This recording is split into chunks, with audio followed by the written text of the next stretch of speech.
Eu vou apresentar aqui para vocês essa tarde. Trata-se de uma profecia que, por estar ainda em cumprimento, em pleno andamento, na verdade não se sabe exatamente em todos os seus aspectos, detalhes, o cumprimento dela. Assim é com várias profecias de tempo. Há algumas que já estão cumpridas na história e são plenamente, perfeitamente possível perceber o cumprimento delas, e outras estão em cumprimento ainda. Isso nós entendemos ser o método historicista de interpretação, profecias que começam com o tempo do profeta e vão até o fim do tempo. E algumas são mais escatológicas do que outras, Elas têm mais que ver com o cumprimento final mesmo da história, que é o caso de Apocalipse 17, como vocês perceberão ao longo dessa exposição aqui. Eu chego a dizer que é uma das profecias mais discutidas, talvez, no nosso tempo, e uma das grandes profecias fascinantes da Bíblia, especialmente Apocalipse. Esse material que eu vou expor aqui para vocês, ele está grandemente baseado nas pesquisas de um colega meu lá da redação da Casa Publicadora Brasileira, pastor e jornalista Diogo Cavalcante. Ele me cedeu esse material quando o irmão Sérgio me pediu que expusesse aqui esse tema, Ele que tem sido já se especializado nesse assunto, o pastor Diogo, me cedeu o material com bastante prazer e sabendo que eu exporia aqui para vocês esse conteúdo. Bom? Muito bem. Vou fazer aqui apenas um pequeno teste com vocês, para ver como é que está o seu nível de conhecimento do livro do Apocalipse. Aliás, Apocalipse, o que quer dizer essa palavra mesmo? Já começou bem, Revelação. Se é uma revelação de Jesus Cristo, como diz ali o primeiro verso do capítulo 1, naturalmente nós podemos pensar que ela deve ser compreendida. Não é uma coisa oculta, é uma coisa revelada. Aliás, é um livro que não foi selado como Daniel, selado até o tempo do fim. É um livro aberto à compreensão dos estudiosos. Outra coisa, quem é o autor do Apocalipse? Qual João? O apóstolo, o discípulo amado, Isso também me enche de alegria, me enche de esperança, porque saber que Jesus revelou essa profecia, essa visão, para o discípulo mais íntimo dele. E ele o fez com muito carinho, João estava lá exilado na ilha de Patmos, e Jesus aparece para ele lá, para lhe confortar. Jesus não vai lá só para oferecer uma visão, dar ali entendimento de coisas que viriam. Jesus vai lá para estar presente com o seu amigo, João, e revela para esse discípulo amado coisas tremendas, Mais ou menos em que época o Apocalipse foi escrito? Por volta do ano 100, 90 alguma coisa depois de Cristo, uma ilha rochosa chamada Patmos. Por que motivos, entre outros, Deus revelou o Apocalipse com tantos símbolos, tantas metáforas aparentemente incompreensíveis? Você lembra? Para não ser também. Por que mais? Não ser destruído. O soldado que recebesse o Apocalipse, lesse a carta antes de chegar ao destino, iria achar que era loucura, que o João estava delirando, o ancião estava senil. Mas não, os cristãos destinatários entendiam por quê? Porque eles compreendiam as chaves proféticas, Eles conheciam muito bem o Antigo Testamento e, na verdade, muito do Apocalipse está baseado no Antigo Testamento. Babilônia, por exemplo, é um símbolo tirado lá do Antigo Testamento. Então os cristãos entendiam, os soldados não compreendiam.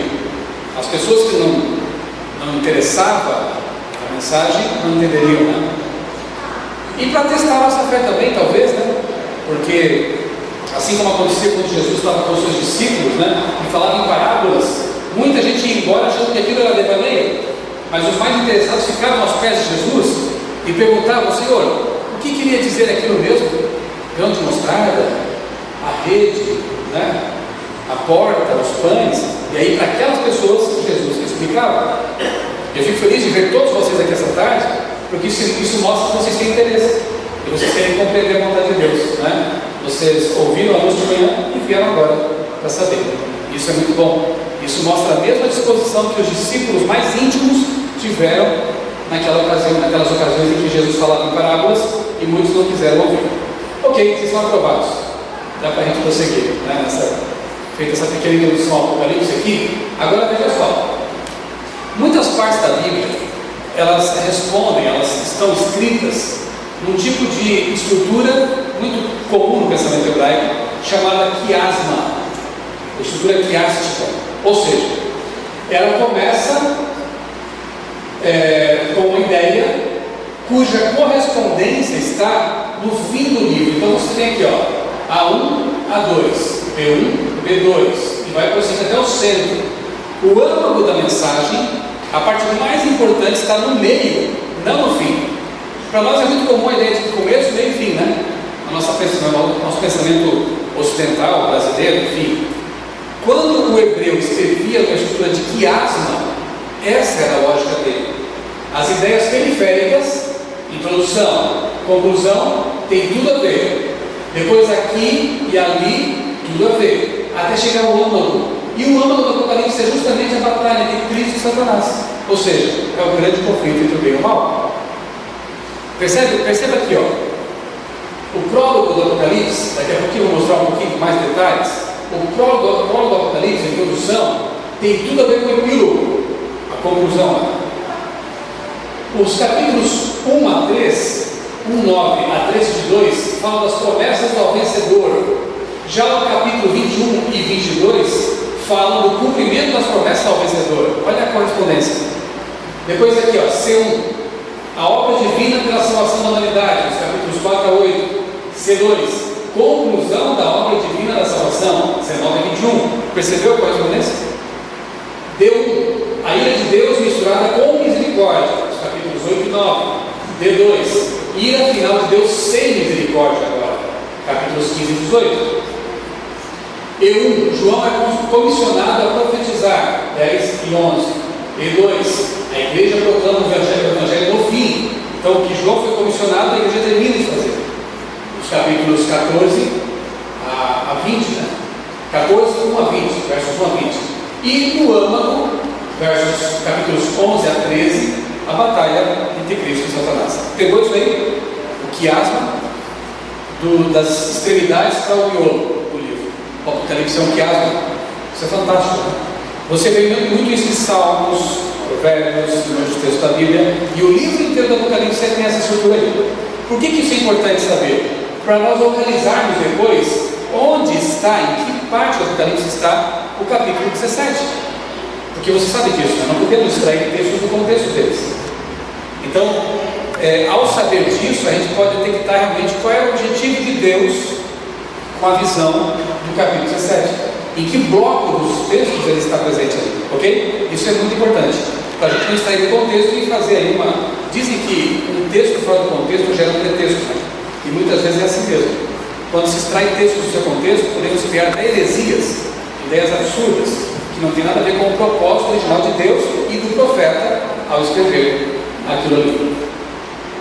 Então, só para você ter uma ideia aqui de como as correspondências são realmente muito grandes, comparando então a introdução, o prólogo, com o epílogo do livro do Apocalipse. Olha que interessante. No capítulo 1, verso 1, está escrito para mostrar aos seus servos. E no capítulo 22, que é o último, verso 6, a mesma coisa, para mostrar aos seus servos. Capítulo 1, verso 1 ainda diz as coisas que em breve devem acontecer. No capítulo 22, verso 6, também diz isso, as coisas que em breve devem acontecer. 1 ainda, Jesus envia seu anjo, 22, 6, 16, Jesus envia seu anjo. 1:3, bem-aventurados os que guardam, 22, 6, 7, bem-aventurados os que guardam. 1:3, as palavras da profecia, está lá em 22, 7 também. 1:3, o tempo está próximo, 22, 10, essa mesma coisa. 1:4, as 7 igrejas, 22, 16, as 7 igrejas. E o 8, o alfa e o ômega, 22, 10, o alfa e o ômega. Está claro isso para vocês? Total correspondência. Se você fizer a mesma coisa com os capítulos que eu mencionei na tela ali, que eu coloquei na tela, comparando um com o outro, você vai ter tanta correspondência quanto aqui no epílogo e na introdução do livro. Ok? Então, voltando à estrutura, Você tem então o Apocalipse dividido em duas grandes áreas, dois grandes blocos. Uma parte histórica e uma parte escatológica, ou seja, que tem cumprimento especificamente no tempo do fim, no fim do tempo do fim. Isso seria o escatológico. Do A1 ao F, nós temos uma parte histórica, revelações que, muitas das quais, estão já bem relacionadas com o passado, um cumprimento profético já bem claro. E do E2 até o epílogo, nós temos assim a parte mais escatológica. São profecias que têm que ver com o fim do tempo do fim. E aí no finzinho da história, que parte será do Apocalipse que estamos vivendo agora nesse momento? O que você acha? A histórica ou a escatológica? A escatológica, não temos dúvida, né? Faltando muito pouco para a volta de Jesus. E aqui está então o alvo do nosso estudo de hoje, D2, capítulos 15 a 18, a ira final de Deus sem misericórdia. O capítulo 17, que nós vamos estudar em detalhes agora, ele está nesse bloco aí, na parte escatológica e a punição final da meretriz ou da grande Babilônia. Não está na parte histórica, portanto não temos que ancorar essa profecia lá ao passado remoto.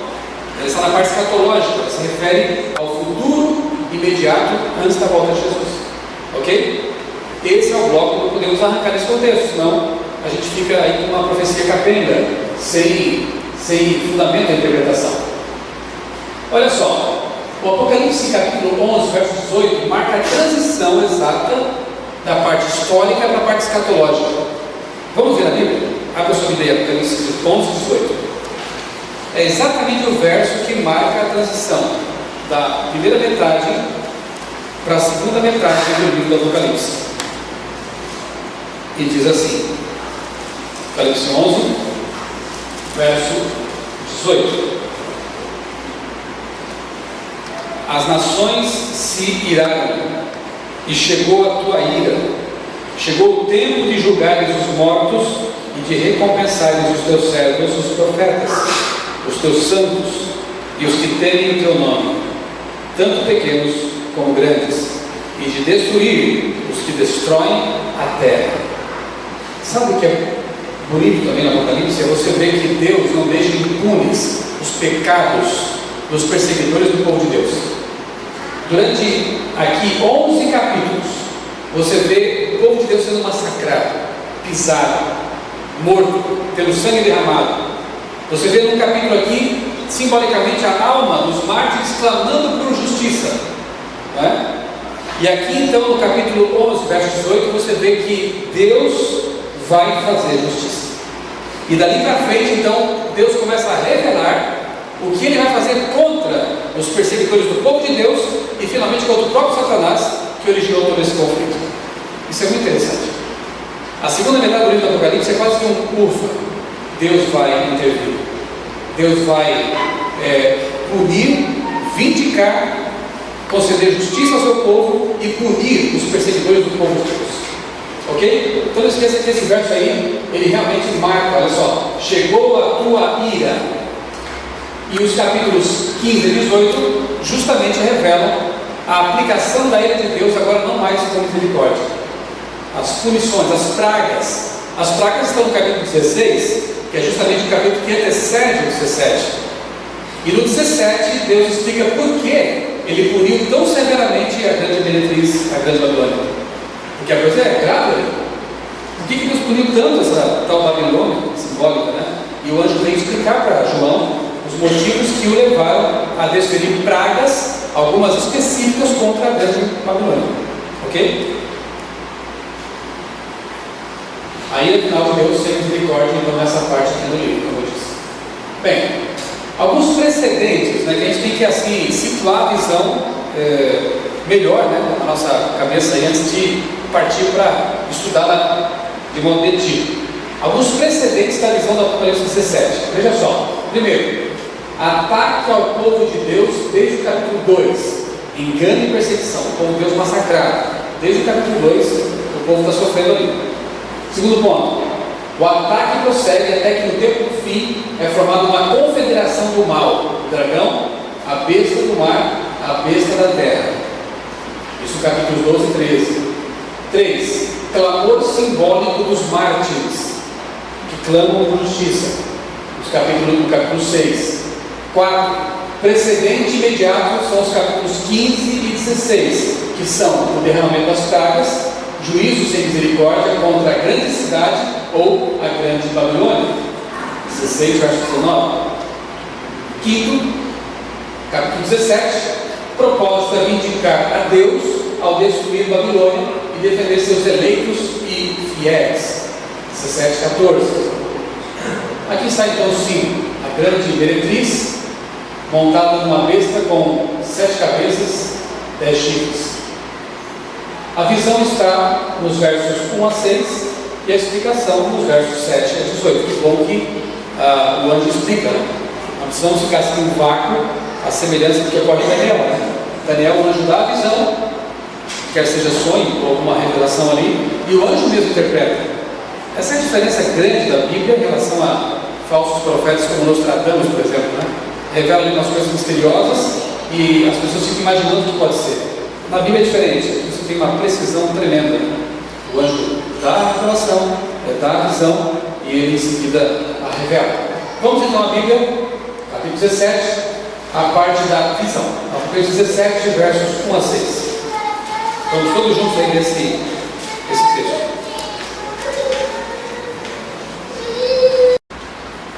Um dos 7 anjos, detalhe, no capítulo 16, 7 anjos derramam 7 taças da ira de Deus. Portanto, aqui é uma referência clara à continuação do capítulo 16. Né? Um dos 7 anjos que tinham as 7 taças aproximou-se e me disse: venha, eu lhe mostrarei o julgamento da grande prostituta, que está sentada sobre muitas águas, com quem os reis da terra se prostituíram. Os habitantes da terra se embriagaram com o vinho da sua prostituição. Então o anjo me levou no espírito para um deserto. Ali vi uma mulher montada numa besta vermelha, que estava coberta de nomes blasfemos, que tinha 7 cabeças e 10 chifres. A mulher estava vestida de azul e vermelho e adornada de ouro, pedras preciosas e pérolas. Segurava um cálice de ouro cheio de coisas repugnantes e da impureza da sua prostituição. Em sua testa havia uma inscrição: mistério, Babilônia a grande, a mãe das prostitutas e das práticas repugnantes da terra. Vi que a mulher estava embriagada com o sangue dos santos, o sangue das testemunhas de Jesus. Se parasse por aqui ia ficar um tanto confuso. É um símbolo assim, bastante dramático, né? Uma mulher sentada sobre uma besta escarlate, vermelha, 7 cabeças, 10 chifres, tinha na cabeça um nome escrito, tinha vestes que lembram muitas vestes sacerdotais, interessante, né? Púrpura, vermelho, azul, cores ligadas ao santuário. Inclusive na escola sacerdotal havia nome também ali escrito, né? Santidade ao Senhor. Mas aqui é uma paráfrase, né? Babilônia grande, a mãe das prostitutas. Enfim, fatos iniciais sobre a visão. Um dos 7 anjos, conexão direta com as 7 pragas. 16, já vem o 17 ali. 2, vem, mostrar-te-ei, transportou-me o anjo em espírito, contraste entre a grande cidade e a santa cidade. Aqui se vê uma oposição, né? A santa cidade de Deus, onde os salvos morarão, e aqui há a grande cidade, relacionada com os ímpios, né? Tudo é uma contrafação. Você percebe isso desde sempre, né? Sábado, domingo, mortalidade condicional, imortalidade, e aqui você tem a grande cidade em oposição à santa cidade de Deus. Terceiro, João ouviu sobre uma meretriz sentada sobre muitas águas, mas viu uma mulher montada numa besta escarlate. Interessante que o Apocalipse, a Bíblia, enfim, apresenta muitas vezes aspectos diferentes de uma mesma entidade. Por exemplo, Jesus é, ao mesmo tempo, leão e cordeiro. Na verdade, você também tem lá, João ouviu o número 144 mil, mas quando ele vai olhar, ele viu uma grande multidão incontável. Interessante isso. E ele ouviu de uma mulher, ali inicialmente, uma meretriz sobre muitas águas. O verso 15 diz que águas são povos, multidões, nações e línguas, mas quando ele vai ver, olhar para ela, ele vê uma mulher sentada numa besta escarlate. Então não é nenhum problema isso aí, não é contradição. Ouvir uma coisa e quando vai ver, ele está com que o símbolo ali é ainda mais amplo do que ele havia ouvido falar. Ok? Ela está sentada sobre muitos, como eu coloquei aqui essa imagem, né? Aqui está a besta e aqui são águas. Nada contradiz ali, nada, né? Porque na verdade o poder sobre o qual ela está sentada está dominando o mundo mesmo. As multidões, as nações, os impérios, os países, como nós veremos aqui a seguir. 4. A mulher ou meretriz é vista no deserto. Curiosamente, é o mesmo lugar em que foi vista a mulher pura. Lembra dela? Capítulo 12. A mulher vestida de sol, que tinha a lua sobre os pés e uma coroa de 12 estrelas sobre a cabeça. Olha a contrafação, bem clara. A mulher pura representa quem?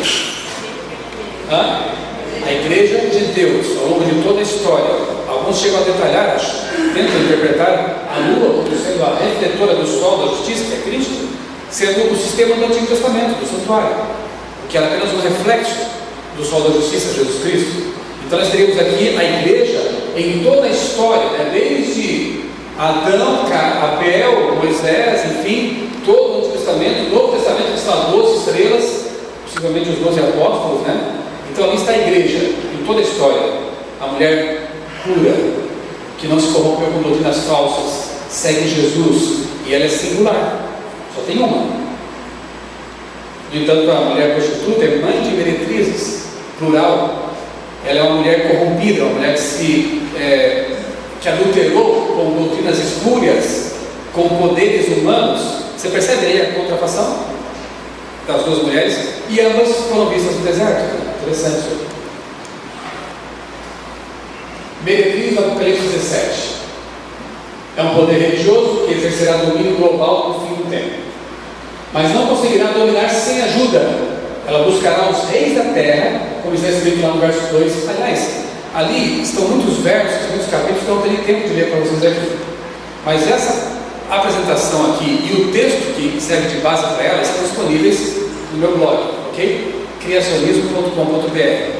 Você entra lá, procura por Apocalipse 17 no buscador. Você vai achar o texto do pastor Diogo e essa apresentação aí que eu fiz baseado no PowerPoint que deve ter produzido também, ok? Então, se quiser anotar, é bom para memorizar, mas também depois você vai ter todo esse material aí bem detalhadinho. Lembre-se que ela não conseguirá dominar a terra sem a ajuda dos poderes políticos sobre os quais está assentada. Esse poder religioso dependerá do poder político representado pelo animal. Animais, em profecia, você sabe disso, representam impérios perseguidores do povo de Deus. Eu vou detalhar isso aqui daqui a pouquinho mais, tá bom? Sedução. A meretriz seduz a besta e por meio dela alcança o domínio mundial. Armas simbólicas que ela usa, né? Cálice e o corpo dela mesma, com quem se prostituíram os reis da terra. Foi que se embebedaram os que habitam sobre a terra, com o vinho dela. Alianças para benefício mútuo da besta com os impérios, com os reinos. Sedução para os líderes políticos que buscam vantagens. Isso aqui é algumas fotos só para você pensar um pouquinho, tá? Não é uma busca de vantagens de ambos os lados? Claro, os dois têm interesses políticos, os dois têm interesses de influenciar as nações. O próprio Vladimir Putin, né, da Rússia, um país outrora comunista, agora se alia, porque ali há interesses interessantes, se é bom, essa aliança é boa. A presidente da Argentina também fez diferente, né? Ainda mais agora sendo colega, né, do mesmo país. Antes viviam se brigando, agora tem que ser amigos. Aí também da Coreia, possivelmente, enfim, todo mundo quer fazer alianças com grandes interesses em jogo, né? Embriagamento. O vinho do cálice embriaga as nações com o falso evangelho, com falsos milagres. Meretriz embriagada, ela mesma está embriagada, não só embriaga, mas ela está embriagada com o sangue dos santos das testemunhas de Jesus, com pessoas que ela perseguiu e matou. Está embriagada com sangue. Olha o que ele mais escreveu a respeito disso para nos deixar assim no caminho bem seguro, né? Também. Ellen White não escreveu sobre o oitavo rei. Já deixou bem claro para vocês aqui, tá? Nem tudo Deus deixou assim bombejado, tem que pesquisar. Mas a respeito da besta, da meretriz, ela deixou bem claras algumas coisas. O poder que por tantos séculos manteve despótico domínio sobre os monarcas da cristandade é Roma. A cor púrpura e escarlata, o ouro, as pérolas e pedras preciosas pintam ao vivo a magnificência e extraordinária pompa ostentadas pela altiva sé de Roma. E de nenhuma outra potência se poderia, com tanto acerto, declarar que está embriagada do sangue dos santos, como daquela igreja que tão cruelmente tem perseguido os seguidores de Cristo. Babilônia é também acusada do pecado de relação ilícita com os reis da terra. Foi pelo afastamento do Senhor e aliança com os gentios que a igreja judaica se tornou prostituta, e Roma, corrompendo-se de modo semelhante ao procurar o apoio dos poderes do mundo, recebe condenação idêntica. Perfeito, né? Inicialmente, o judaísmo, que deveria ser a luz do mundo, se prostituiu, tornou-se a meretriz. E posteriormente, a igreja, que devia ser a luz do mundo, o sol da terra, também se prostituiu ao se associar ao império, depois aos governantes, aos reis da terra, e deturpar a doutrina de Cristo, que era pura. E assim também a igreja de Roma tornou-se, lamentavelmente, meretriz. Né? Mãe das meretrizes, diz mais a visão, né? No verso 5, a igreja de Roma não estará sozinha na apostasia final, terá apoio de outras denominações e até de religiões, o que nós chamamos de ecumenismo. E a grande cola que une esses movimentos todos são duas mentiras básicas, lembram? Quais são os dois grandes enganos? A pretensa santidade do domingo e a imortalidade da alma, a falsa imortalidade da alma, né?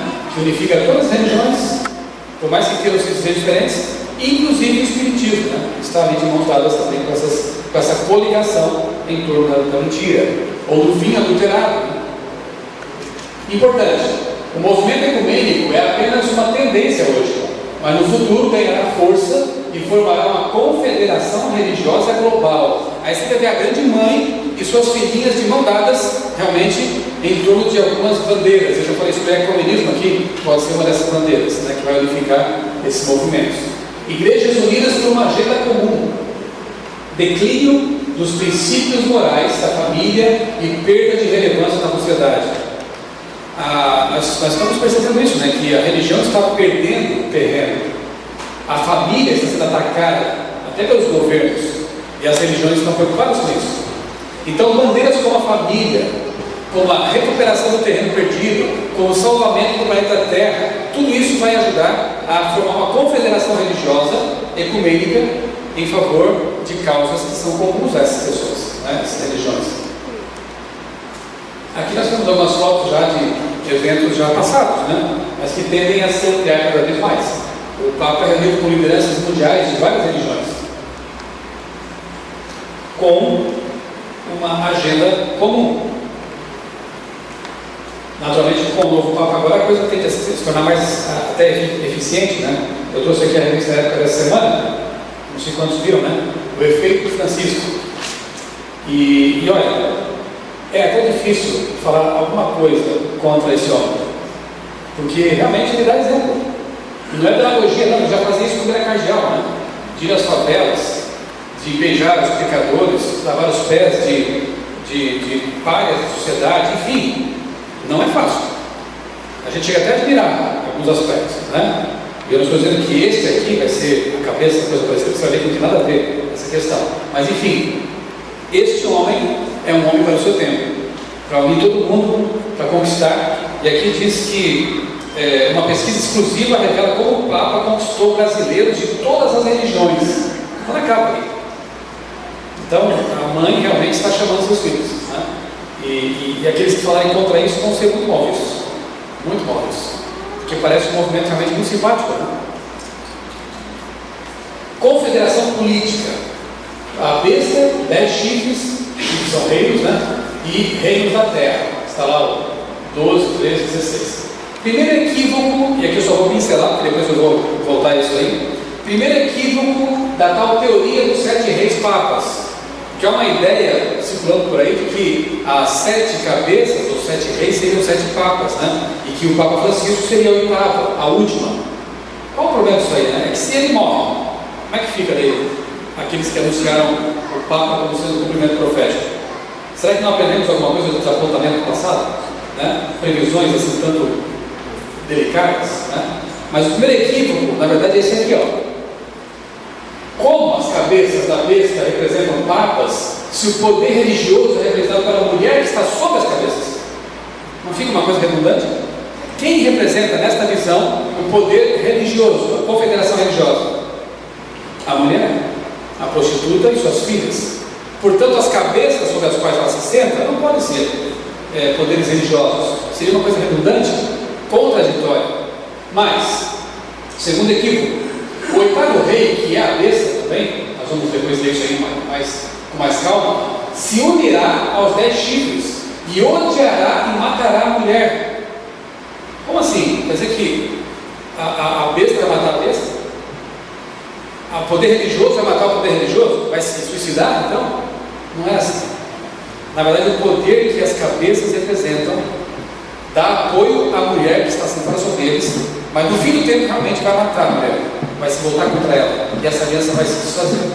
Ok? Então, só para a gente esboçar essa questão, que depois vai ficar mais claro ainda, não tem como essas cabeças serem papas, porque isso contradiz toda a visão. O papado e as igrejas que apoiam o papado estão representados, repito, pela mulher, não pelas cabeças. Está claro até aqui? Avancemos então. Poderes políticos, confederação política. Acabei de falar sobre a confederação religiosa, a Babilônia, a meretriz e suas filhas. Ali está o ecumenismo. Mas há uma confederação política aí nesse negócio todo, que está ali, ó. O animal, suas cabeças e chifres são os poderes políticos, nenhuma relação com papas. A simbologia religiosa está na mulher, repetido aqui. Então veja só, aqui você tem o poder religioso, e ela se opõe à mulher vestida de sol. Então ela é que é a igreja, não outra coisa. Aqui embaixo você tem o quê? O poder político. E mais um detalhe, nessa besta aqui, diferentemente do capítulo 13, você tem chifres sem coroas. Ou seja, os poderes políticos entregaram o poder para quem? Para a mulher. No capítulo 13, a besta tem coroas nos chifres. No 17, não tem. Coroa é símbolo de autoridade. A besta, animal, reino, entregou o poder para a mulher, para a igreja. Detalhe mais um para você adicionar a sua lista aí de anotações. Feita a exposição com respeito à visão, vamos à explicação dela dada pelo próprio anjo. Abra de novo aí em Apocalipse 17 e vamos ler aqui os versos 7 a 18 agora. 17, 7 a 18. Então o anjo me disse: por que você está admirado? Eu lhe explicarei o mistério dessa mulher e da besta sobre a qual ela está montada, que tem 7 cabeças e 10 chifres. A besta que você viu era e já não é. Ela está para subir do abismo e caminha para a perdição. Os habitantes da terra, cujos nomes não foram escritos no livro da vida desde a criação do mundo, ficarão admirados quando virem a besta, porque ela era, agora não é, e entretanto virá. Aqui se requer mente sábia. Quando o anjo fala isso, é porque tem que realmente estudar o negócio. Aqui se requer sabedoria, então presta atenção. As 7 cabeças são 7 montes sobre os quais está sentada a mulher. São também 7 reis. 5 já caíram, um ainda existe e outro ainda não surgiu. Mas quando surgir, deverá permanecer durante pouco tempo. A besta que era e agora não é, é o 8º rei. É um dos 7 e caminha para a perdição. Os 10 chifres que você viu são 10 reis que ainda não receberam reino, mas que por uma hora receberão autoridade como reis, junto com a besta. Eles têm um único propósito e darão seu poder e sua autoridade à besta, por isso não tinham coroas, né? Guerrearão contra o cordeiro, mas o cordeiro os vencerá. pois é o Senhor dos senhores e o Rei dos reis, e vencerão com ele os seus chamados, escolhidos e fiéis. Então o anjo me disse: as águas que você viu, onde está assentada a prostituta, são povos, multidões, nações e línguas.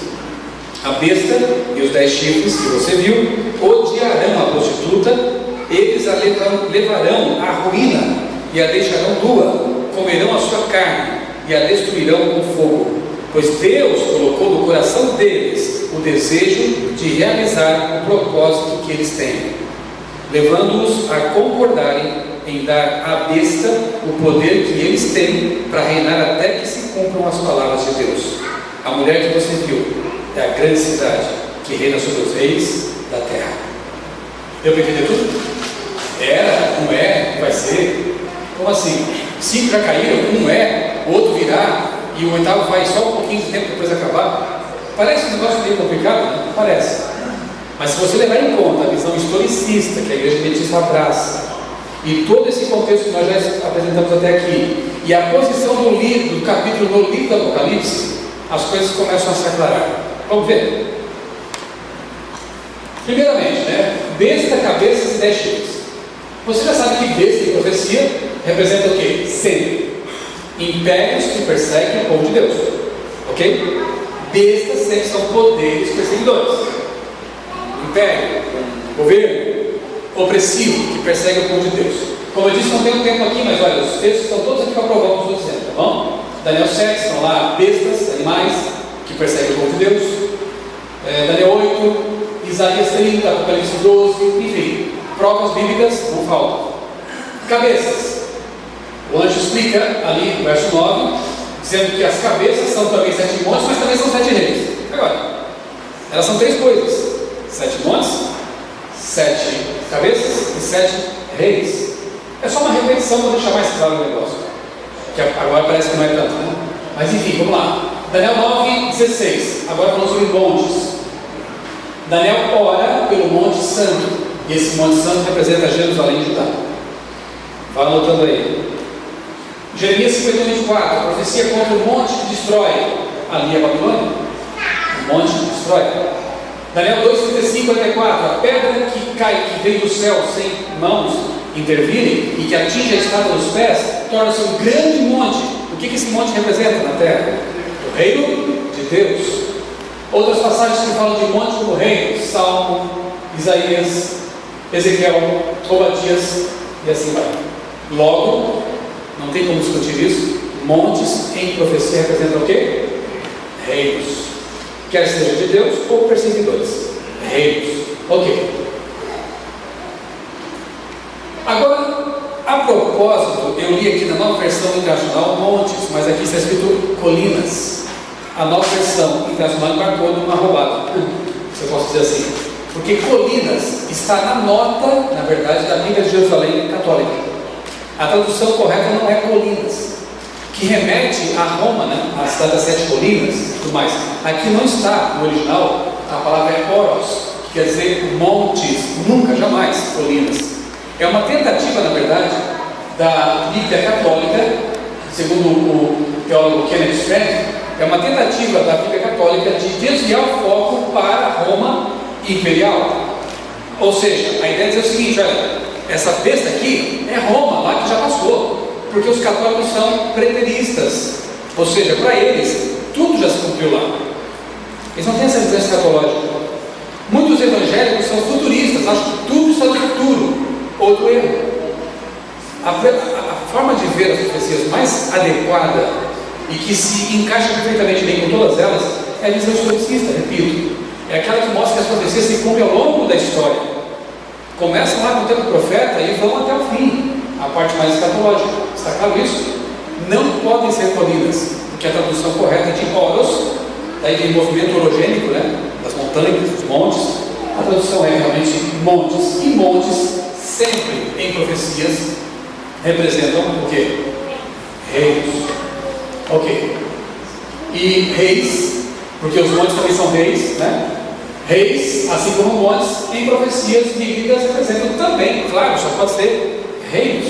Exemplos: Isaías 14, 4, 22 e 23, profecia contra o rei da Babilônia. significa uma profecia contra a própria Babilônia, mas o rei de Babilônia é usado como símbolo da própria Babilônia. A profecia não é contra o rei especificamente, é contra todo o império. Em Daniel 2 acontece muita coisa, 42, 44, 7, 17, rei sempre prefigura reino, né, ou representa reino em profecias. E as cabeças? Será que pode ser outra coisa? Se monte é reino, rei representa reino, que cabeça representa então ali? Só pode ser o quê? Reinos também, né? E você tem então a conclusão de que se montes e reis representam reinos, as cabeças só podem ser reinos ou impérios perseguidores. As cabeças podem ser papas, então? O que você acha? Não tem como. Porque o símbolo, o anjo diz, olha, são 7 cabeças, mas que são 7 montes e 7 reis. E em toda a Bíblia, montes e reis sempre representam reinos. Reinos perseguidores, não pessoas específicas, não figuras representativas específicas, como é o caso dos papas. Está claro até aqui? Questão do tempo, que também é importante nós destacarmos, né? Impérios sucessivos, o anjo então dá a sucessão deles, dizendo que 5 caíram, as primeiras 5 cabeças, um existe, 6ª cabeça, o outro ainda não chegou, 7ª cabeça. Deixa ele estar de lado por enquanto. Repito, o que o anjo falou para ele? 5 já caíram, João. Um agora existe, o outro ainda não veio. Isso aí não é tão difícil de a gente entender, né? Mas só um detalhe aqui, né? De que ponto de vista nós podemos assumir, passado, presente e futuro? Como comprovar, pelo texto bíblico, que esse ponto de vista está correto? Veja só. Segundo Eckhart Miller, que é vice-diretor do Centro de Pesquisas Bíblicas da Igreja Adventista Mundial, grande estudioso das profecias, especificamente do Apocalipse, nesse artigo aqui publicado na revista Parousia, lá do curso de Teologia do NASP, ele diz o seguinte, que a visão não está necessariamente localizada no tempo e lugar do profeta, nem sempre, mas quando a visão é posteriormente explicada ao profeta, a explicação sempre vem no tempo dele, no lugar dele e nas circunstâncias em que ele está tendo a visão. Ou seja, nem sempre a visão dada ao profeta tem que ver com o tempo dele, mas se o anjo vem explicar aquela visão no tempo do profeta, é naquele tempo. Deu para entender? Se o anjo então diz, João, agora que eu estou te explicando a visão, 5 caíram, um existe, quem era o que existia então? Quem tinha caído? E quem viria? Você finca um prego no tempo de João e aí entende a que tempo ele se refere, o anjo ali. Quer ver? Repetido, né? Nem sempre a visão é suficiente para o profeta entender a profecia, por isso é necessária uma explicação. A visão pode se mover do passado ao futuro e vice-versa, mas a explicação sempre tem como referência o tempo e o local onde o profeta atua. Daniel está em Medo-Pérsia, onde apareceu para ele, já não referia mais a Babilônia, dali para frente, Medo-Pérsia. Daniel está em Babilônia, onde aparece para ele, começa a explicar em Babilônia. O rei, a cabeça de ouro da Babilônia, daqui para frente vai a profecia, ok? Daniel está vivendo no ano ali, no século I do cristianismo, né? E o anjo veio para explicar para ele em Pátimos a visão. Em que tempo ele estava vivendo? Se fôssemos comparar com a estátua, seria em que parte ali? No ferro, nos pés, as pernas de ferro, né? Logo, era o Império Romano. Um existe, 5 já caíram, um ainda não veio. Interessante, né? Vamos lá. Exemplo, Daniel 2:7. Explicações firmemente baseadas no tempo e lugar de Nabucodonosor e a respeito do futuro do povo de Deus, da perspectiva de Daniel. A explicação da profecia beneficia primeiramente o profeta, porque ele tem que entender o que está acontecendo, em grande medida, nem sempre entende tudo, né? Então, dos quais 5 já caíram, um existe. Esse versículo é a âncora cronológica do texto, que nos leva a algumas perguntas. Primeiro, qual era o império que dominava no tempo de João e que oprimia o povo de Deus? Roma. 10 para vocês. Quais eram os 5 impérios anteriores que também oprimiram o povo de Deus? Consegue citar? Egito, Assíria, Babilônia, Medo-Pérsia, Grécia. Tem 2 formadas em história aqui no meio, não é nem justo, né? Estão ali afiadas, né? Dizendo tudo. Mas é isso aí, gente. Não tem grandes segredos, né? Qual era o império que dominava no tempo de João? Roma. Executou o Messias, destruiu o templo, perseguiu os cristãos. Alguma dúvida quanto a isso? E 5 impérios que também perseguiram o povo de Deus. Grécia, o Império Greco Macedônico, né? Profanou o templo, proscreveu o judaísmo. Medo-Pérsia fez um decreto de morte contra os judeus daquele tempo. Lembra da história de Esther? Não é? Foi contra o povo de Deus. Babilônia destruiu o templo, aprisionou os judeus. A Síria eliminou as 10 tribos. Quem é o Senhor? Disse Senaqueribe, né? Porque o tema, olha a arrogância. Egito, quem é o Senhor? Disse o faraó também. E escravizou e tentou destruir o povo de Deus. 5 já foram embora. 1 existe. 1 ainda vem. Quem vem? Quem que não chegou ainda no tempo de João? Aquele império, não esqueça que também é império, de certa forma, porque ele tinha exército, tinha poderes estatais. Durante muitos anos, esse poder concentrou poderes políticos e religiosos e herdou toda a autoridade dos Césares, inclusive termos, né, como pontífex, né, e assim por diante. Quem foi? Roma, em sua fase papal. No tempo de João não existia ainda, mas viria. Um existe, o outro virá.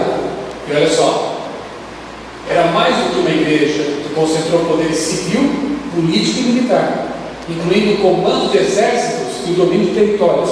Hoje o exército vaticano é só simbólico, né? Aquela guarda do Vaticano, mas já foi um exército efetivo. Quando chegar tem que durar pouco. Aí vem uma pergunta capciosa: como assim pouco? O poder papal durou 1000 anos? Mais de 1000 anos? Boa pergunta, né? E aqui que alguns hereges, perdoe usar esse termo, né? Pegam. Não pode ser Roma papal, tem que ser um papa mesmo, porque dura pouco. E olha só, Bento XVI durou pouco, abdicou. Então ele é essa cabeça, a sexta cabeça, e a sétima, né? E o Papa Francisco é a oitava cabeça. Aí eles fazem essa festa, né? Só que esse negócio aí você sempre tem que se aprofundar um pouco mais e entender as coisas, né? Como seria a supremacia papal de mais de um milênio se o anjo disse que duraria pouco? Boa pergunta, tem que explicar. O teólogo Stefanovic diz o seguinte: o grego ajuda um pouquinho às vezes, viu? Um pouquinho, nada, bastante. Os que estudam teologia sabem mais do que eu sobre isso. Tem que durar pouco, veio essa frase em grego aqui, ó, que eu não sei pronunciar, mas oligon, aldon, dei, meinai. Você tem? Enfim, é o que está escrito ali, transliterado, naturalmente. Tem um sentido qualitativo, indicando que vai ter um fim. Você não está forçando a barra, não? Não, porque eu vou mostrar exemplos bíblicos que têm a mesma ideia. Expressão semelhante, oligon, kairon, ekei, ocorre em Apocalipse 12:12, em que Satanás percebe que pouco tempo lhe resta. Isso há 2000 anos. Não é estranho isso? É dito que Satanás teria pouco tempo, mas já faz 2000 anos que ele tem pouco tempo. É a mesma estrutura. Oligon, kairon, vem de kairos, que é o tempo de Deus. Não é cronos, que é o tempo que transcorre realmente pelo relógio. O kairos é o tempo de Deus, é o tempo do cumprimento das promessas ou dos castigos anunciados por Deus. Então aqui é a mesma expressão. Satanás percebe que tem pouco tempo, mas não tinha tão pouco tempo assim, cronologicamente falando. Mas ele sabia que o tempo dele estava determinado, decretado, ia chegar ao fim. Assim como o poder daquela cabeça também. Ela vai dominar o mundo, vai perseguir, vai matar, inquisição, cruzada, não sei o quê, mas ela tem um tempo determinado. Vai chegar a punição dela. E aqui é qualitativo o tempo, mas aqui você tem uma expressão de tempo quantitativo mesmo, do relógio ali, ó. Apocalipse 20, verso 3 diz, usando aqui micron, cronon, pouco tempo também, só que isso aqui quer dizer outra coisa, designa o tempo que Satanás teria após o milênio, aí é pouco tempo mesmo, ele vai ser punido e acabou. É diferente, oligon, kairon, ekei, de micron, cronon, um qualitativo, não tem que ver com o transcorrer do tempo, vai ter um fim, o outro, sim, é tempo transcorrido. Só que na tradução para o português, ambos foram traduzidos como pouco tempo, entendeu? mas o grego você vê a nuance da coisa. Então não me venha dizer que não pode ser o papado porque já está aí há mais de 1000 anos. Sim, mas esses 1000 anos não estão referidos aqui como tempo cronológico, né? Não é isso que a profecia está dizendo. O oitavo rei. Aqui sim é o ponto, né? Tudo isso aqui foi só para a gente fundamentar aí a base, né? Para agora tratar do tema mais misterioso dessa visão. Porque sobre esse tópico, a igreja adventista não tem uma interpretação assim bem estabelecida, porque ainda está realmente em processo o negócio. É até arriscado você estabelecer não, é isso aqui, está acabado, né? Há realmente estudos sendo feitos a respeito disso. O pastor Diogo estudou muito isso aí. O pastor Vanderlei Dornelles, também, que é meu colega lá na redação, escreveu até um livro chamado O Último Império, em que ele defende a visão que eu vou apresentar aqui também. Fazem muito sentido os estudos deles, mas a coisa ainda está em aberto, está em estudo, né, pela igreja adventista. Portanto, qualquer pregador que vier agora à igreja e dizer assim, é isto, ele já está pisando no terreno perigoso, porque não é isso. A igreja está estudando esse assunto, como sempre foi orientada a fazer, né, pelos pioneiros, estudar, porque nova luz vai sendo apresentada, nós vamos abrindo o entendimento. Se alguém vai dizer, não, esse que eu rei é fulano, cuidado. Não vá muito assim atrás de certos motivos proféticos, né? Porque pode haver decepções, como eu disse no começo, né? Mas enfim, nem Ellen White, nem Brian Smith, também que estudou muito Apocalipse nos primórdios da igreja, tentaram explicar ou definir o sentido dos versos 7 a 11. Prudência é fundamental. Algumas coisas só serão compreendidas quando acontecerem. E Jesus falou isso aos discípulos, né? Digo-vos isto agora, para que quando acontecer, vocês creiam. Ok? Muitas visões e profecias nós só entendemos realmente quando elas se cumprem. E quando se cumpre, a gente abre os olhos e puxa, que maravilha, como Deus é bom, né? Ele já tinha anunciado para a gente. Esse oitavo rei é dito que o aparecimento dele despertaria admiração mundial. Interessante, né? Segundo, sua autoridade duraria apenas 1 hora, que a profecia quer dizer pouco tempo, né? Ele vai ter um poder forte ali, grande de influência, mas por pouco tempo. Não se esqueça, rei simboliza um reino, não uma pessoa, ok? Reino. Mas, logo que ele surge, caminha para a destruição, graças a Deus. Porque no momento que você identificar esse oitavo reino, você sabe que o fim está próximo, porque diz que ele vai para a perdição. Acabou, vai ser destruído, não virá um novo reino, um 10º reino na profecia. Ele é o oitavo, último, e vai ser destruído. Se você descobrir quem é, fique feliz, vai saber que Jesus está às portas, realmente. Mas, sua derrota como a dos 10 reis acontecerá na volta de Jesus. Está lá em Apocalipse 17, 14 e 19, 16. Portanto, é realmente a grande esperança da gente, né? Era e não é. Só essa. Ele era e não é. Isso aqui possivelmente seja uma paródia, o título de Deus, que é aquele que é, era e há de vir. Como o diabo sempre debocha de Deus, né? Como sempre tenta parodiar aquilo que é de Deus, a mulher pura e uma prostituta, aqui Deus é, era e há de vir, sempre foi. A besta não.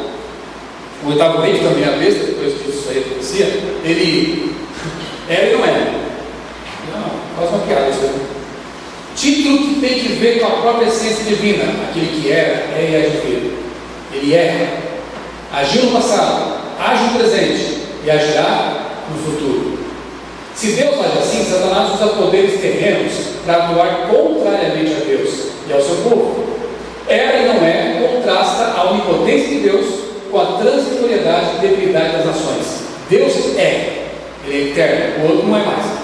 O outro é passado. Acabou. Não é eterno.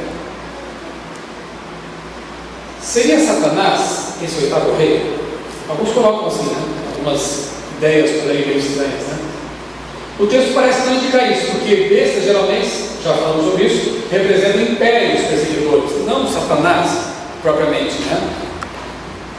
Embora a besta tenha 7 cabeças e 10 chifres, como o dragão de Apocalipse 12, que também tem 7 cabeças e 10 chifres, por isso alguns confundem, isso não significa que ambos sejam a mesma entidade. No capítulo 12, há uma explicação clara de que se trata de Satanás. No 17 não. No 12 é dito, o dragão é Satanás. No 17 não é dito isso, que representa outra coisa. A besta odiará a meretriz e a destruirá. No conflito final, não será Satanás quem vai destruir seu principal instrumento terreno, me engano. Deus fará isso. Lembra que a gente leu aqui? Porque Deus colocou no coração deles o desejo de realizar o propósito que eles têm, que Ele, Deus, tem. Portanto, quem é que coloca o desejo de destruir a Babilônia? Quem? É o diabo? É o próprio Deus? Deus é quem age aí. Então não pode ser Satanás, porque ele não vai se autodestruir ou destruir seu instrumento principal de engano. Não vai ser assim. E mais, embora Satanás odeie a todos, ele age em união. E sua casa não está dividida. Lembra do que Jesus falou, né? Mateus 12, que a casa dele não está dividida? Ele não age desse jeito. Ali teria que haver uma desunião total, para que pudéssemos dizer que o dragão é Satanás. No verso 18, a conclusão da explicação do anjo da identidade da mulher, a grande cidade, e da besta, os reis da terra. Aí está o símbolo, né? Mais uma vez. E o último poder perseguidor é representado pelo oitavo, que é a própria besta. Veja o verso 11. O anjo diz assim, ó: a besta que era, e agora não é o oitavo rei, é um dos 7, e caminha para a perdição. Ele chama o oitavo rei de besta também. Ele também é a besta. Interessante isso. O texto grego, o oitavo, está implícito ali o rei, né? O oitavo rei, que os 7 anteriores também eram reis. Portanto, é um poder, repito, né? Um poder opressor, dominador. Além do verso 12, a besta é mencionada mais 4 vezes: 10, 13, 16 e 17. O que confirma que o oitavo rei será um poder escatológico, atuando no tempo, no fim do tempo. Ou seja, esse oitavo rei não aparece antes, nem tampouco na parte histórica do Apocalipse. Ele só aparece aqui na parte escatológica, ou seja, é um poder que realmente tem que ver com o fim do fim. Ele vai aparecer no fim do tempo e vai para a perdição, né? Isso tem que ficar bem claro na mente de vocês também. O fato de proceder dos 7 é geralmente explicado como se indicasse que o último império perseguidor seria Roma papal. Quem acha que as 7 cabeças são papas, naturalmente vai achar que o oitavo é o papa, porque ele procede dos 7, entendeu? Está vendo? Ó, os 7 eram papas, esse aqui procede deles, ele não pode ser um papa. Será que é isso? E voltará com força renovada nos instantes finais desse mundo, né? Porém, como o oitavo rei seria Roma, a pergunta, né? Tem uma pergunta: como o oitavo rei seria Roma, se ele vai odiar e destruir a mulher que inequivocamente representa Roma? Não faz sentido, né? Como que esse poder representaria Roma, se ele, esse poder, vai odiar Roma no final? Ficaria muito contraditório, muito esquisito.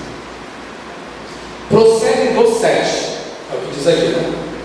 Então você tem lá, vamos recordar: a Síria, me ajudem as universitárias: a Síria, Egito, Babilônia, Medo-Pérsia, Grécia, Roma imperial, Roma papal, e esse aqui procede dos 7. Como assim? Que identificação ele tem com os 7 anteriores? Poderia indicar distinção também do oitavo rei em relação aos demais? Possivelmente sim, veja só. A expressão pode indicar tanto semelhança quanto distinção. O verbo proceder foi traduzido da preposição grega ek, vir de, que é semelhante ao from em inglês. Vem de, vem dali, né?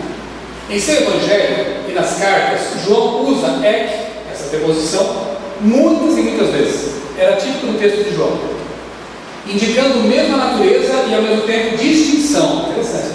É a mesma natureza, mas é distinto. Tem um exemplo aqui, quer ver? Antes do exemplo, o texto procede, parece indicar que o oitavo rei procede dos 7, no sentido de ser como um deles, sem necessariamente ser um deles. Você tem semelhança e distinção. Um exemplo bom disso, aqui, João usa ek para se referir ao Espírito Santo. Ele procede do Pai, mas não é o Pai. Entendeu? Ele é como o Pai. Em que sentido?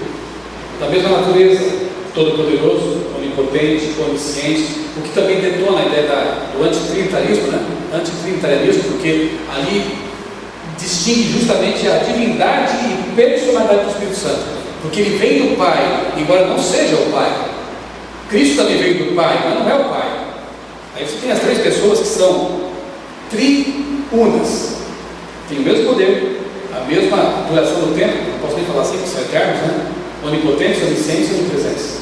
O Espírito Santo procede do Pai, mas não é o Pai. Esse poder aqui, o oitavo, procede do 7, mas não é um dos 7.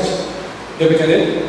Ele iguala e distingue ao mesmo tempo esse poder. Tem os mesmos poderes, tem as mesmas prerrogativas, a mesma sanha perseguidora, mas não é um deles.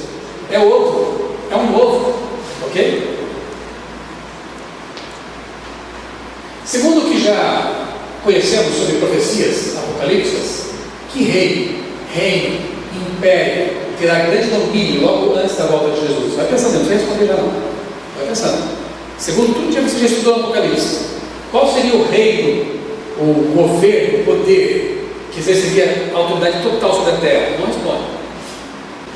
Em primeiro lugar, deverá ser uma superpotência internacional que dará apoio incondicional à Igreja de Roma às vésperas da volta de Jesus. Está captando? Exercerá um poder coercitivo de alcance mundial para impor as coisas, porque tem poder para isso. Roma não tem esse poder, a igreja, mas esse poder sobre o qual ela está sentada tem poder para fazer isso. Ele se unirá aos ainda indefinidos 10 chifres, ou reinos. Pode representar a Europa, talvez? Pode. Os 10 reinos lá, né? Mas isso não está aqui nesse momento, pelo menos, muito claro. Mas ele vai se unir a eles. Aí você tem a coligação política, sustentando a coligação religiosa em cima, a meretriz. Está claro isso para você? Serão 10 ou mais nações poderosas aliadas, formando uma formidável coalizão política. Essa coalizão também aglutinará os demais reis da terra numa confederação política global. Quem seria, hein? Alguma ideia? Essa coalizão se levantará contra Deus e seu povo, mas será esmagada pelo Rei dos Reis.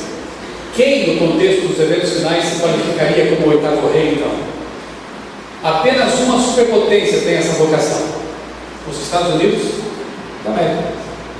Um império, um poder perseguidor, que vai perseguir mais, com certeza, né? Que vai perseguir, e que veio do 7, herdou deles muita coisa, mas é distinto do 7. E que dá apoio para a mulher que está sentada sobre ele, que não tem poder, mas que vai ter o poder dele. No Apocalipse 13 você vê isso também, gente. Não tem diferença, né?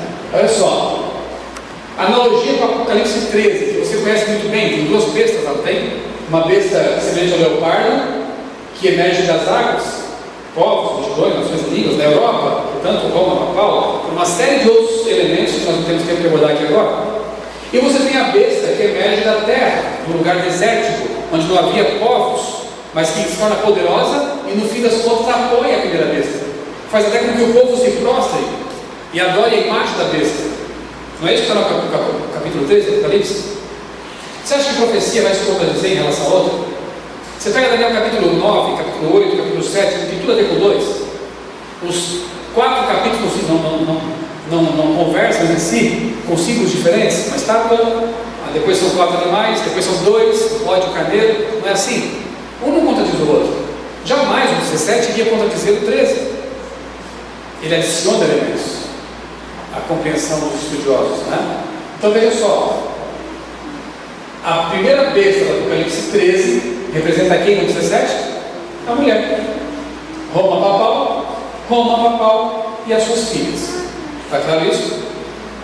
A segunda besta do Apocalipse 13, que representa os Estados Unidos, aqui é ampliada para representar também os Estados Unidos e as nações que o precederam. Uma sequência de impérios políticos. Então aqui, capítulo 13, capítulo 17, aqui embaixo, poder político, que sustenta, aqui em cima, capítulo 13 e 17, o poder religioso. Ficou bem claro para vocês isso aqui?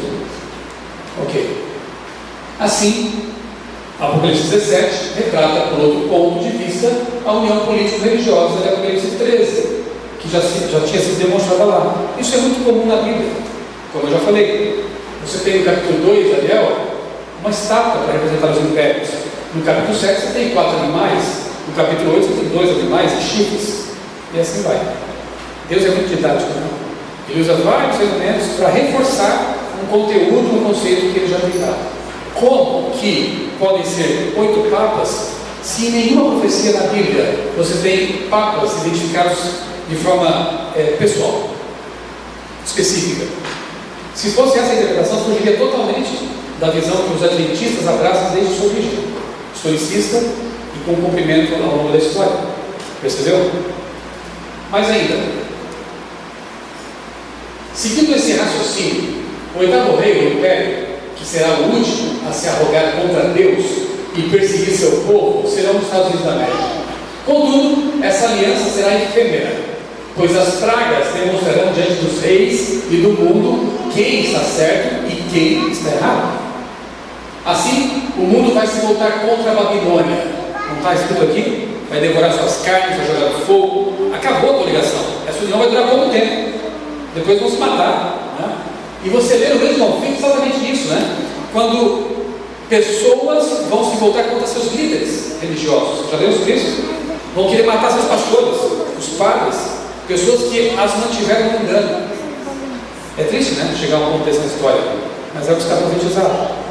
Porque os líderes sabiam, os liderados nem sempre, eram massa de manobra. Mas aí vai ser realmente a meretriz perderá toda a sustentação. Tudo que é amparável, os poderes, o apoio popular não existirá mais, e ela será destruída. Então a confederação político-religiosa se romperá, restando apenas a confederação política, que será destruída pelo próprio Cristo, a pedra. Isso está em harmonia com as interpretações adventistas de Apocalipse 13, bem como em relação aos escritos de Ellen White sobre esse tema. É o que mais se harmoniza com relação a esses escritos. E para mostrar que procede do 7, aqui está uma análise do pastor e doutor Vanderlei Dornelles, da nota de $1, claro, norte-americana. Olha que interessante os elementos que aparecem ali na cédula, identificando realmente os poderes dos quais os Estados Unidos, de certa forma, procederam, né? Procede do 7. Olha só aqui. Esse é o famoso grande selo, né, dos Estados Unidos. Você tem o olho da providência, ou o olho de Horus, Deus solar, filho de Osíris, de que mitologia? Egípcia. Você tem também a pirâmide truncada, egípcia, muito usada pela maçonaria. Então, isso é claro, referência ao Egito. Você tem também uma águia de cabeça branca, que era o pássaro de Zeus, na mitologia grega, e representava a descida do deus Zeus na terra, na crença egípcia também. Não do deus Zeus, né? Deus representado no Egito por uma águia. Você tem aqui também as frases latinas, Anuit Quercus e Novus Ordo Seclorum, ou Nova Ordem Secular, Nova Ordem Mundial, e Pluribus Uno. Foram tirados de onde? Poeta Virgílio, que era romano. Tem mais. O desenho da águia no selo faz referência ao chamado Faravahar, uma efígie persa que simbolizava a luz celestial em torno dos reis, heróis e santos da Pérsia. Tem ou não tem ligação? Você acha? Toda. Conclusões então a respeito ao Apocalipse 17. Primeiro, o Apocalipse 17 tem o propósito de vindicar a justiça divina ao condenar a Babilônia mística. Segundo, o capítulo mostra que Babilônia mística seduzirá os poderes políticos terrenos para alcançar seu objetivo de dominar as nações. Terceiro, haverá uma confederação religiosa, Babilônia e suas filhas, unida a uma confederação política, o 8º reino, 10 reinos e os reis da terra. Quarto, a união das confederações será efêmera e se dissolverá durante as pragas. Aí o povo vai se voltar contra seus líderes mesmo e vai acabar com tudo. As pragas vão revoltá-los. Quinto, a besta e os 10 chifres pelejarão contra o cordeiro e o cordeiro os vencerá. E os santos obterão uma vitória passiva, ou seja, resultante da vitória do cordeiro. Nós somos muito fraquinhos, mas Deus vai nos defender. Apocalipse, Daniel 12 fala a mesma coisa. Naquele tempo de angústia, de perseguição, de opressão terrível, como foi para os judeus do tempo de Ramã, como foi para os judeus do Egito também, né? O povo de Deus naquele tempo. Naquele tempo, no fim, Miguel se levantará e defenderá seu povo. Amém? É o que está no Apocalipse, uma vitória passiva. Nós vamos assistir o nosso Cordeiro vencer os poderes da terra. E conclusões paralelas que podemos tirar de Apocalipse 17. Primeira, a simbologia do Apocalipse, bem como a de Daniel, trata de instituições, não de indivíduos. Isso ficou bem claro para vocês? Que não se trata de pessoas específicas, não é o Papa Francisco, não foi o Ratzinger. Não, são instituições, são poderes, são governos. Segundo, a explicação de profecias sempre tem como ponto de referência o tempo do profeta. Isso exclui qualquer deslocamento cronológico arbitrário, sem respeitar o sentido do texto. Como diz uma ideia por aí, essa aqui me referi em vários momentos, os 8 papas seriam contados a partir de 1929, quando o Vaticano recebe seu poder, né, de volta. Mas com base no que? Eles colocam o prego cronológico em 29. Se sempre a explicação do anjo ou de Jesus Cristo para o profeta, ela marca o tempo do profeta para o start da profecia. É muito estranho pegar 29 arbitrariamente e colocar ali como início dos 8 papas. E quando esse papa aqui morrer, como é que fica essa profecia? Ele pode morrer, não pode? Está velhinho? Aí um monte de gente fica desapontada e a igreja fica desacreditada. Mais uma vez, cuidado, né? Mas eles não só odiarão a meretriz, como a farão devastada e despojada, e lhe comerão as carnes e a consumirão no fogo. Roma não vai odiar nem destruir Roma. Isso depõe contra a lógica do texto, das profecias e de Ellen White. Essa desunião entre meretriz e a besta é obra divina, não satânica. Lembra disso? Deus colocou no coração deles. E, embora Apocalipse 17 seja uma das mais difíceis profecias da Bíblia, há recursos suficientes para compreender seu sentido geral, de maneira prudente, mas com certa segurança, nos fundamentos de interpretação profética historicista. Eu creio nisso. E, finalmente, devemos nos aprofundar nesses estudos para nos fortalecer espiritualmente e para estar preparados para não sermos sacudidos por todo o vento de doutrina. Que Deus nos mantenha realmente firmados na segura interpretação profética, na sua palavra, para que nós não sejamos levados aí por modismos teológicos, escatológicos, mas fiquemos realmente firmes no assim do Senhor, porque a profecia é segura e o cumprimento dela também logo vai acontecer e veremos Jesus voltando nas nuvens dos céus. Que Deus nos abençoe.